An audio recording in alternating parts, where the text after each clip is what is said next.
નમસ્કાર, સ્વાગત છે આપનું ઇન્ડિયા ન્યૂઝ ગુજરાતમાં। હું છું આપની સાથે રાધા। તો ઇન્ડિયા ન્યૂઝ ગુજરાતની વિશેષ મુલાકાતમાં આજે વિશેષ વ્યક્તિ સાથે આપણે વાતચીત કરીશું। તો ટીચર્સ ડે નિમિત્તે શિક્ષકો સાથે વાતચીત કરીશું, શું કહે છે, શું છે તેમના મત મતાંતરો। તો ઇન્ડિયા ન્યૂઝ ગુજરાતની આ વિશેષ પ્રસ્તુતિમાં હું છું આપની સાથે રાધા। તો શિક્ષક દિવસ નિમિત્તે ખૂબ જ સારા એવા શિક્ષકો સાથે આજે આપણે મુલાકાત કરવા જઈ રહ્યા છે।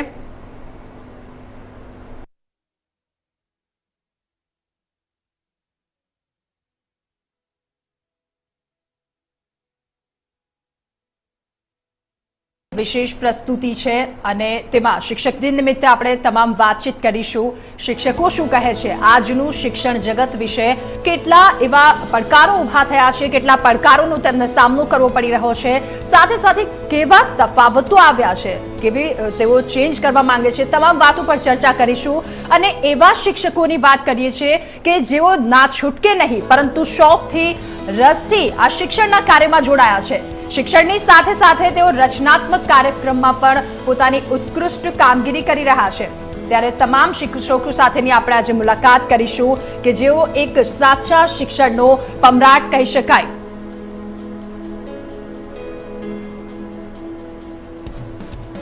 તો જે પ્રકારે શિક્ષક દિન નિમિત્તે તમામ શિક્ષક આજે તમામ શાળાઓમાં શિક્ષક દિનની ઉજવણી કરવામાં આવી રહી છે, ત્યારે આ એક આપણી ભારતીય પ્રણાલી, ખૂબ જ પ્રાચીન પ્રણાલીનો એક ઉત્કૃષ્ટ ઉદાહરણ કહી શકાય। શિક્ષણ જગતમાં ખૂબ સારા એવા ઉત્કૃષ્ટ ઉદાહરણો પણ આપણી પાસે છે।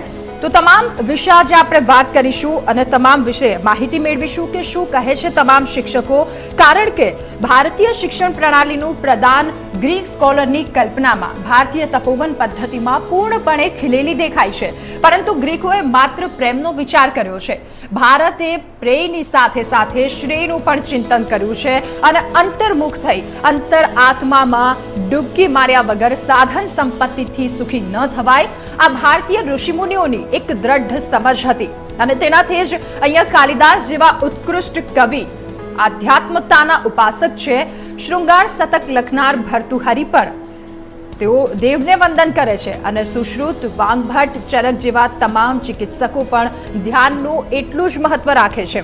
તો ગ્રીક સભ્યતાના લોકો પોતે રોજિંદુ કામ કરીને એકાદ વૃક્ષની નીચે બેસતા હતા અને પોતાની જીવન વિષયક વાતો કરતા હતા। આવી જ્ઞાન ગોષ્ઠીને તેમણે સ્કૂલનું નામ આપ્યું અને એમાંથી શબ્દ બન્યો સ્કૂલ। આ શિક્ષણની એક પ્રાચીન સંકલ્પના, ખૂબ જ સરળ અને સહજ કહી શકાય। તો ત્યારબાદ આવી અંગ્રેજી શિક્ષણ પદ્ધતિ કે જેમાં શિસ્તનું અત્યંત મહત્વ હતું। શિક્ષા એ શિક્ષણનો એક અભિન્ન અંગ કહી શકાય। અંગ્રેજી શિક્ષણ પદ્ધતિમાં તેઓ કહેતા હતા કે સોટી વાગે ચમચમ અને વિદ્યા આવે ધમધમ। તો આ કહેવત અંગ્રેજી શિક્ષણ પદ્ધતિની જ દેન કહી શકાય। અને ત્યારબાદ આવી અમેરિકન સિસ્ટમ કે જેમાં બાળ મનનો મનોવિજ્ઞાનની સાથે સાથે વ્યક્તિ સ્વાતંત્ર્ય પર પણ ખૂબ જ બહાર મૂક્યો હતો। તો વિદ્યાર્થીઓને કરવામાં આવતી શિક્ષા એ શિક્ષકો માટે શિક્ષાપાત્ર બની છે અને જ્યારથી શિક્ષકોએ સોટી મૂકી છે ત્યારથી પોલીસે બંદૂક ઉઠાવી પડી છે। આ કહેવત પણ અમેરિકન સિસ્ટમ અને અંગ્રેજી સિસ્ટમ વચ્ચેના સંદર્ભમાંથી ઉદ્ભવી છે। ત્યારે કહેવાય છે કે વાપરતા વિશ્વમાં સૌધન ખૂટી જાય પણ વિદ્યા વાપરતા વધે।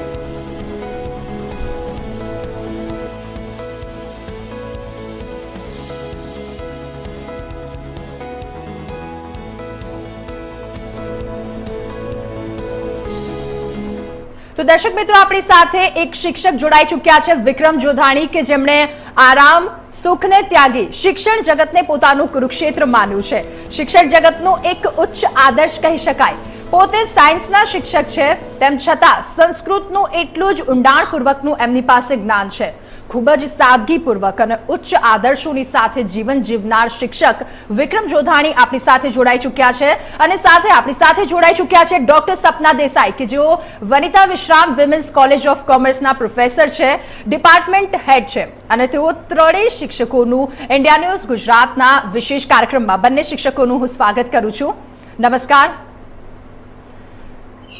નમસ્કાર। તો શિક્ષક દિન નિમિત્તે આપને ખૂબ ખૂબ શુભકામનાઓ અને શિક્ષક દિન નિમિત્તે આપના શું મત છે? આપ શું કહેવા માંગો છો જ્યારે આપ આ શિક્ષક દિન નિમિત્તે તમામ આપની સાથે હું આજે વાતો કરીશ, આપના મતાંતરો વિશે જાણીશું. તો ઇન્ડિયા ન્યૂઝ ગુજરાતના વિશેષ કાર્યક્રમમાં દર્શક મિત્રો આપણી સાથે જોડાઈ ચૂક્યા છે ડોક્ટર સપના દેસાઈ અને વિક્રમ જોધાણી કે જેઓની પાસેથી આજે તમામ માહિતી મેળવીશું. ત્યારે કહી શકાય કે વાપરતા આ વિશ્વમાં સહુધન ખૂટી જાય પરંતુ વિદ્યા વાપરતા વધે એ જ અચરજ કહેવાય. તો સૌપ્રથમ સપના દેસાઈ પાસે હું જઈશ અને એમને પૂછીશ કે શિક્ષણમાં માતૃભાષાનું મહત્વ કેટલું?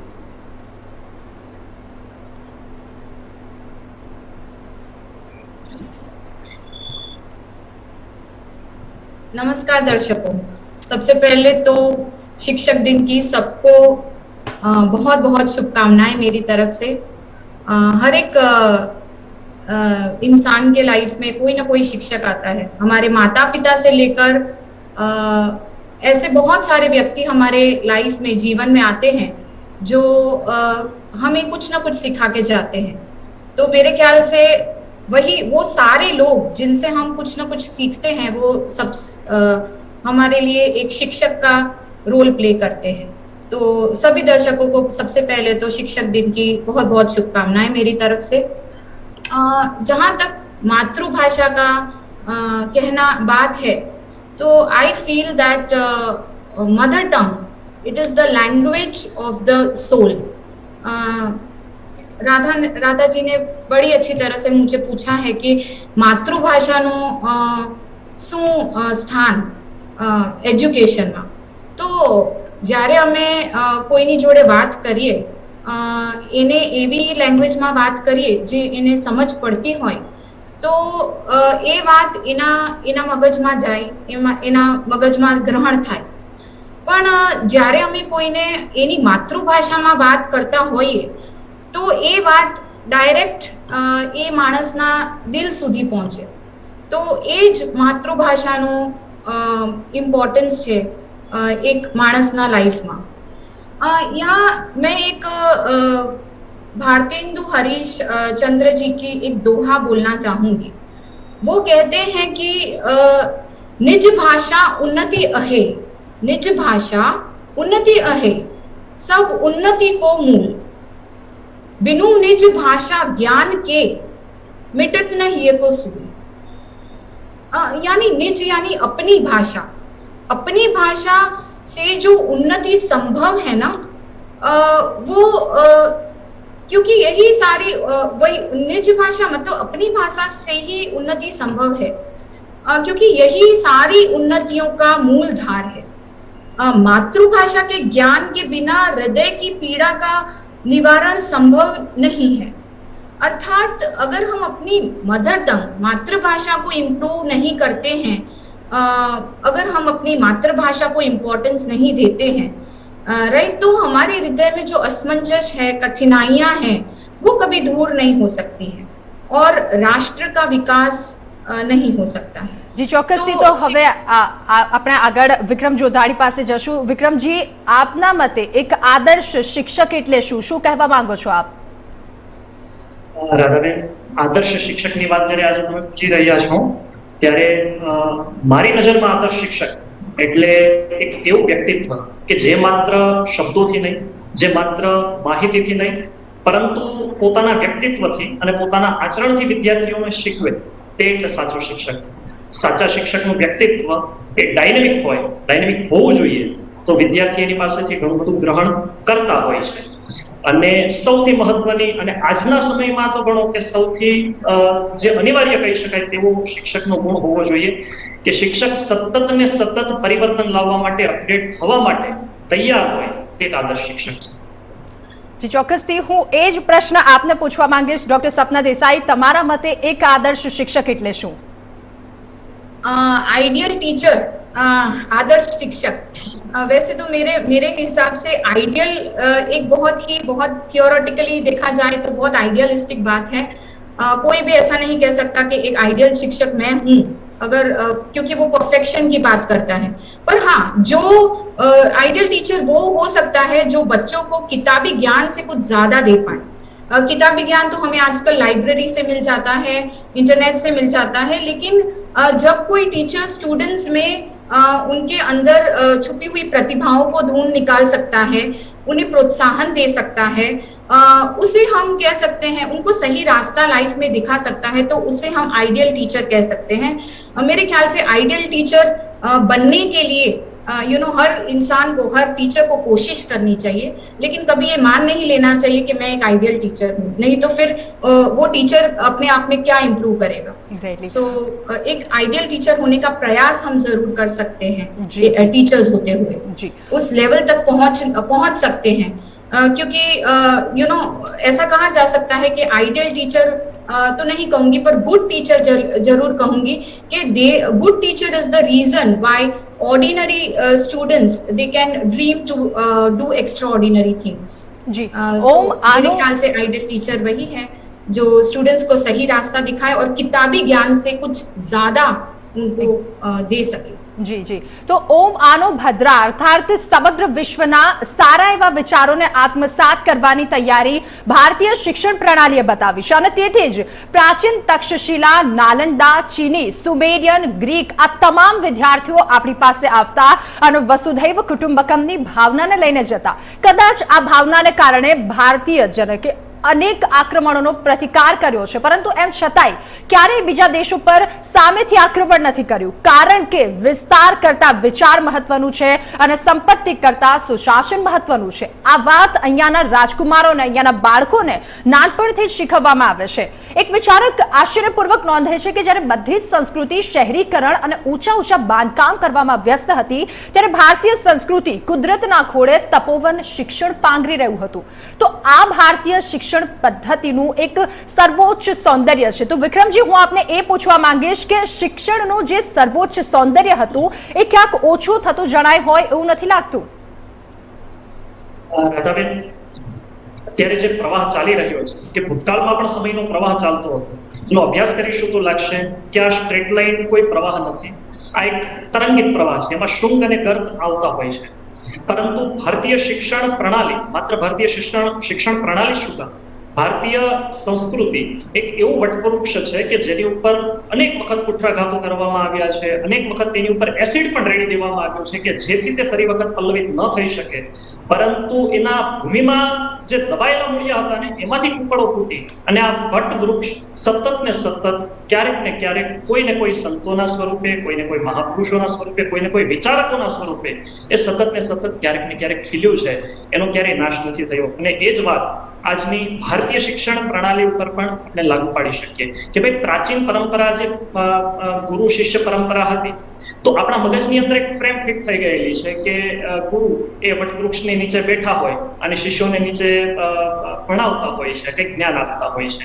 તો આ એક માત્ર એક ફ્રેમ છે આપણી નજરની અંદર, પરંતુ ભારતીય શિક્ષણ પ્રણાલી છે એના પાયામાં જે વિચાર છે ને એ બહુ મહત્વનો છે કે ભાઈ ગુરુ એ શિષ્યપરાયણ, શિષ્ય છે તે ગુરુપરાયણ અને બંને એ વિદ્યાપરાયણ હોવા જોઈએ। તો આજે કદાચ ઘણી બધી લાંબી ગુલામી આપણે ભોગવી ચૂક્યા છીએ અને એના કારણે ભારતીય જે મૂળ શિક્ષણ પ્રણાલી હતી એ કદાચ થોડી ઘણી અત્યારે ગર્ત ફેઝની અંદર કદાચ પાછી પડી હોય, પરંતુ તેનો સાવ નાશ થવો, તે સાવ અદૃશ્ય થવી એ મને અશક્ય લાગે છે। અને એટલા માટે જ ભારતની અંદર જો તમે અભ્યાસ કરશો, થોડું ઘણું પણ રિસર્ચ કરશો, તો પુણે ખાચરે એવા ઘણા બધા લોકો છે, એવી ઘણી બધી સંસ્થાઓ છે કે જે આ પરંપરાને જાળવી રહ્યા છે। હા, કોઈ ગુરુ આજના સમયની અંદર કોઈ શિક્ષક ધારો કે ખુરશી ઉપર બેસીને ભણાવે છે, પરંતુ એના મનની અંદર એની જે પદ્ધતિ છે એ ભારતીય છે। તો હું કહીશ કે માત્ર ખુરશી કે બેન્ચ આવવાથી ભારતીય શિક્ષણ પ્રણાલી ભૂસાતી નથી, એના પાયાની અંદર જે વિચાર છે તે રહેવો જોઈએ। અને આ વિચાર બસ એ જ કે ભાઈ શિક્ષક એ વિદ્યાર્થી પરાયણ, વિદ્યાર્થી એ શિક્ષક પરાયણ અને બંને વિદ્યાપરાયણ હોવા જોઈએ। જી ચોક્કસથી, તો આપ કહેવા માંગો છો કે કેટલી પણ મોડર્ન પરિસ્થિતિમાં કેમ ન આવી જાય, પરંતુ આપણા મનમાં જો એ વસ્તુ હોય તો આપણે એ આપણી ભારતીય શિક્ષણ પ્રણાલી છે એ વસ્તુને જાળવી રાખીએ। ભણાવવાનું તો મનથી જ છે। જી ચોક્કસથી, તો હવે ડોક્ટર સપના દેસાઈ આપની પાસે આવીશ, આપને પૂછીશ કે આજે શિક્ષક દિન નિમિત્તે આપની કોલેજમાં કયા પ્રકારનું સેલિબ્રેશન થઈ રહ્યું છે અને કયો એવો સુખદ અનુભવ આજનો આપનો રહ્યો? સ્ટુડન્ટ્સમાં ઘણો બધો ઉત્સાહ જોવા મળે છે આજના દિવસે. એક ગુરુ શિષ્યની જે અમારા કલ્ચરમાં એક સ્ટ્રોંગ બોન્ડ રિલેશનશિપ છે એને જાળવી રાખવામાં આવ્યું છે આજે બી. અને એ જ પ્રમાણે ટીચર્સ ડેની ઉજવણી થઈ છે. ઘણા બધા સ્ટુડન્ટ્સ આજે ટીચર્સનો રોલ ભજાવે છે. એ લોકો બધા વ્યવસ્થિત રીતે કોન્ફિડન્સથી બધી તૈયારી કરીને આવ્યા છે સબ્જેક્ટ કન્ટેન્ટની, અને ટીચર્સની જગ્યા પર પોતે એ લોકો ક્લાસ લે છે. અને એ એક સારું છે એક સિસ્ટમ. અમારે ત્યાં હવે બધા સ્ટુડન્ટ્સ કોન્ફિડન્ટલી બોલી શકે છે, અને ટીચર્સની જેમ ટીચર્સની હેલ્પથી એ લોકોએ બધા ક્લાસ વ્યવસ્થિત રીતે તૈયાર કર્યા છે, અને they are giving the lectures in the classes. તો એ એક સ્ટુડન્ટ્સમાં એક નવો કોન્ફિડન્સ ઉત્પન્ન થાય છે જ્યારે આ લોકો આવી રીતે કરે છે. તો it's a very good feeling. અને બધા સ્ટુડન્ટ્સે ટીચર્સ માટે એક સરસ મજાનો કાર્યક્રમ બી ગોઠવેલો છે. And I am looking forward to it. Gratitude express કર્યા છે એ લોકોએ ટીચર્સના. They take the blessings of the teachers. એ લોકોના પગ they bow down to the teachers and take their blessings. So it is a very happy, enthusiastic atmosphere in which this Teachers Day celebration is being done. તો મને લાગે, અને એ બહુ સારું છે કે આપણા સંસ્કૃતિમાં જે ટીચર અને ગુરુ શિષ્યનો જે મહિમા છે હજુ સુધી વી આર ફોલોઈંગ ઇટ. અને સારી રીતે students I think all over the India આવી રીતે આ સેલિબ્રેટ થતું હશે ટીચર્સ ડે. ચોક્કસથી તો ખૂબ જ ખુશીનો માહોલ છે એમ કહી શકાય. વિક્રમજી, આપની પાસે આવીશ. જે રીતે આપ, હું માનું છું ત્યાં સુધી, અને મને ખ્યાલ છે ત્યાં સુધી, સંસ્કૃતનું ખૂબ જ ઊંડું જ્ઞાન ધરાવનાર છે વિક્રમ જોધાણી, કે જેઓ સાયન્સના શિક્ષક હોવા છતાં પણ સંસ્કૃતનું આટલું ઊંડું જ્ઞાન ધરાવનાર એક વ્યક્તિ. કે ત્યારે હું આપને એ પ્રશ્ન પૂછીશ કે જ્યારે આજે વિદ્યાર્થીઓને સંસ્કૃત ભૂલાતું જાય છે, સંસ્કૃતમાં ખૂબ જ ઓછો એવો રસ પડે છે, તો આપના મતે સંસ્કૃતની અભ્યાસક્રમમાં કેટલી આવશ્યકતા? સૌપ્રથમ તો એ વાત મારે સ્પષ્ટ કરી દેવી જોઈએ કે હું સંસ્કૃતનો કોઈ જ્ઞાતા નથી. હું માત્ર સંસ્કૃતનો અભ્યાસુ છું અને જિજ્ઞાસુ છું. પરંતુ જ્યાં સુધી મારો અનુભવ રહ્યો છે ત્યાં સુધી, જેમ ડોક્ટર સપના દેસાઈએ વાત કરી કે ભાઈ શિક્ષણ, એમાં ખાસ કરીને પ્રાથમિક શિક્ષણ જે માતૃભાષામાં હોવું જોઈએ. તો આ એક રાધાબેન માણસની જે લોંગ ટર્મનો જે હેતુ છે ને કે ભાઈ મારે મારા બાળકને કઈ દિશામાં મોકલવું છે, તો આના ઉપર ઘણું ડિપેન્ડ કરે છે. આજે મારે માત્ર મારા બાળકને કોઈ મશીનનો પુર્જો બનાવવો છે, અથવા તો માત્ર મારે કોઈ નોકર બનાવવું છે, કે માત્ર એને વિદેશ મોકલી દેવું, પછી ત્યાં જઈને તે જે કરે તે, આવો જો મારો સ્વપ્ન હોય તો કદાચ હું એને પ્રાથમિકથી જ અંગ્રેજી ભણાવું તો એમાં કશું વાંધો નથી. પણ જો આજે મારું ધ્યેય એવું હોય કે મારું બાળક છે એ પોતાની ફિલિંગ્સને સમજે, પોતાની ફિલિંગ્સને વધારે બ્રોડ લેવલથી એને અનુભવે, આસપાસનું જે વિશ્વ છે એની સંવેદનાઓને અનુભવે, કંઈક ક્રિએટિવ કામ કરે, આ જો બધી વાત, ઝીણી ઝીણી વાતને મારા બાળકની અંદર જો મારે મૂકવાનો જો વિચાર હોય ને, તો એના માટે બાળકને પ્રાથમિકથી જ માતૃભાષા આપવી જોઈએ. અને જો માતૃભાષામાં શિક્ષણ આપવું હશે તો આપણે બધા જ સમજીએ છીએ કે ભારતની બધી જ ભાષાઓના શબ્દો, એમનું વ્યાકરણ એ સંસ્કૃતમાંથી ઓરિજિન થયેલું છે. અને એટલા માટે સંસ્કૃત આપવામાં આવશે તો બાળક, આજે સાયન્સની હું વાત કરું તો અમારે જે ફિઝિક્સ સબ્જેક્ટ આવે છે, મોટાભાગના વિદ્યાર્થીઓને ફિઝિક્સમાં થોડો માથાનો દુખાવો રહેતો હોય છે. પણ મારો અભ્યાસ એવું કહે છે કે જે વિદ્યાર્થીઓનો બાળપણમાંથી માતૃભાષાનો પાયો પાકો છે એ ફિઝિક્સ પણ ઇઝીલી સમજી શકે છે. ફિઝિક્સમાં આજે પ્રોબ્લેમ શું કામ આવે છે વિદ્યાર્થીને, ઇવન કેમિસ્ટ્રી, રસાયણ વિજ્ઞાનમાં કે ઇવન જીવ વિજ્ઞાનમાં પણ શું કામ પ્રશ્ન થાય છે? કારણ કે જે અમુક શબ્દો હોય છે એ શબ્દો જ બાળકને નથી સમજાતા. હવે જ્યારે પાયાની ટર્મિનોલોજી બાળકને ન સમજાતી હોય ત્યારે ઉપરનું તો તે કેવી રીતે લોજિકલી સમજી શકશે? હું તમને એક એક્ઝામ્પલ આપું કે એક વખત હું જ્યારે પર્યાવરણ શાસ્ત્રનો એક પાઠ ભણાવી રહ્યો હતો તો મેં કીધું કે ભાઈ વિષુવવૃત્તની આસપાસનો વિસ્તાર એ ઘણા સમયથી કન્નડગત વગરનો રહ્યો છે. તો વિદ્યાર્થીઓના મોઢા ઉપર કોઈ હાવભાવ નહીં. પછી એક વિદ્યાર્થીએ માથું ખજવાળતા પૂછ્યું કે સોરી સર, પણ આ કન્નડગત શું છે? હવે જ્યારે કન્નડગત, આવો બેઝિક ગુજરાતી શબ્દ નહીં ખબર હોય તો બાળક આગળ કેવી રીતે આ બધું આત્મસાત કરી શકશે? અને એટલા માટે મારું માનવું છે કે જો એને પાયામાંથી સંસ્કૃત શીખવવામાં આવશે તો એ બાકીની આપણી જે ભાષા છે એના શબ્દો પણ ખૂબ સારી રીતે શીખી શકશે, બાકીની ભાષાઓના વ્યાકરણ છે એ પણ ખૂબ સારી રીતે શીખવી શકશે. અને સંસ્કૃતની બીજી બધી વાતો તો છે જ છે કે એનું તમે વર્ણાક્ષર જુઓ તો પણ એક શિસ્તબદ્ધ રીતે ગોઠવેલા છે, ક ખ ગ ઘ. એનું જે ઉચ્ચારણ જુઓ તો એટલા સૂક્ષ્મ ઉચ્ચારણ થાય છે કે લગભગ મેં આજ સુધીમાં બીજી કોઈ એવી ભાષા નથી જોઈ કે આટલા સૂક્ષ્મ ઉચ્ચારણ અને આટલા પરફેક્ટલી થતા હોય. તો બાળકને દરેક રીતે સંસ્કૃત છે એક માતાની જેમ સક્ષમ બનાવી શકે છે ને એટલા માટે સંસ્કૃત આપવી જોઈએ. અને સૌથી મહત્વની વાત, કદાચ કશું જ સંસ્કૃતનું બીજું કશું જ ના હોય ને તો પણ સંસ્કૃત એ વિશ્વની પ્રાચીનતમ 3 ભાષાઓ છે એમાંની એક અને ભારતમાં ઉદ્ભવેલી છે. જો યહૂદી લોકો 2000 વર્ષ પહેલા ભૂલાઈ ગયેલી હિબ્રુ ભાષાને ફરી પાછું ઇઝરાયલની જ્યારે સ્થાપના થઈ ત્યારે જો હિબ્રુ ભાષા મારી છે આવું ગણી અને જીવંત કરી શકતા હોય તો ભારતમાંથી સંસ્કૃત સાવ નાશપ્રાય તો નથી થઈ. આપણે સંસ્કૃતને જીવંત 100% કરી શકીએ, કારણ કે સંસ્કૃત હજી પૂર્ણપણે લુપ્ત થઈ જ નથી. તો એ આપણા હાથમાં છે. સંસ્કૃત એ મારી ભાષા છે. તો એ આપણા હાથમાં છે કે સંસ્કૃતને આપણે જીવંત કરવી કે ક્યાં સુધી લઈ જવું અને એમાં આપણે કેટલો રસ દાખવવો. સાથે હવે સૌથી ગંભીર પ્રશ્ન જે મને લાગી રહ્યો છે કે હાલ થોડા દિવસ પહેલા જ ઝારખંડમાં જે પ્રકારની ઘટના ઘટી છે, શિક્ષકો દ્વારા બાળકોને માર્ક્સ આપવામાં નહોતા આવ્યા કે જે કંઈ પણ હોય ત્યારે એ બાળકોને માર્ક્સ ના આપવામાં આવ્યા, બાળકો ગુસ્સે થઈ શિક્ષકને ઝાડની આસપાસ બાંધી દેવામાં આવ્યા અને શિક્ષકને મારવામાં આવ્યો હતો. તો વિક્રમજી, આપને હું પૂછીશ કે આ શિક્ષણનું કયું સ્તર, આમાં કોની નિષ્ફળતા ગણી શકાય? રાધાબેન, પહેલા તો આમાં કેટલું સાચું શું સાચું એ ન્યાયપાલિકાનું કામ છે એ નક્કી કરે. પરંતુ આમાંથી એક શિક્ષક તરીકે કે એક સમાજ તરીકે આપણે જે જોવાનું છે કે તેમાં જે બંધાયેલા લોકો હતા એ પણ એક સમયના વિદ્યાર્થી હતા અને એને બાંધનારા લોકો છે એ પણ એક સમયના વિદ્યાર્થી છે. આમાં ક્યાંક ને ક્યાંક નિષ્ફળતા છે એ આપણી વર્તમાન શિક્ષણ પ્રણાલીની નિષ્ફળતા છે. કારણ કે આપણે શિક્ષણ પ્રણાલીમાં આજે માત્ર ને માત્ર આઈક્યુ ડેવલપ કરવા માટે જ આપણે વિચાર કરી રહ્યા છીએ.